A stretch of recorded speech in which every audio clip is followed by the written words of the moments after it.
Vittoria doveva essere e vittoria è stata, così la bocciofila chiavarese ha ridotto lo svantaggio in classifica ed ora è a un solo punto dalla terzultima. Con 4 gare alla fine del campionato, gli uomini di Antonello Solari possono sperare di giocare i play-out.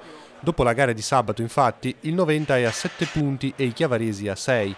Avendo battuto in casa proprio il Noventa, il distacco non si è allargato, cosa che avrebbe di fatto aperto le porte della B, in quanto il regolamento prevede che con 5 punti di distacco la penultima in classifica retrocede direttamente. Certo, l'ideale per i chiavaresi sarebbe superare il Noventa, poiché la terzultima gioca i play-out in casa. Ora il calendario non è dalla parte dei verde-blu, anzi sembra favorire proprio il Noventa. Tuttavia nel match di sabato la squadra ha mostrato di avere margini importanti di miglioramento. I miei ragazzi dirò che sono stati bravi innanzitutto, perché non è facile giocare tutto il campionato e giocarsi pochi incontri alla portata. Adesso abbiamo davanti delle trasferte e degli incontri proibitivi contro delle superpotenze che sono molto più attrezzate di noi.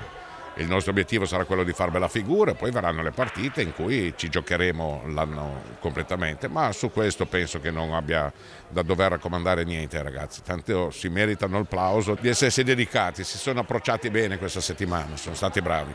Adesso mancano 4 gare, 2 trasferte e 2 match in casa, dove cercherete di migliorare? Abbiamo delle trasferte proibitive contro le prime della classe, probabilmente solamente l'ultima potrebbe essere alla portata nostra. Purtroppo non si riesce a combattere contro le corazzate piemontesi e anche venete che hanno dei budget nettamente superiori al nostro.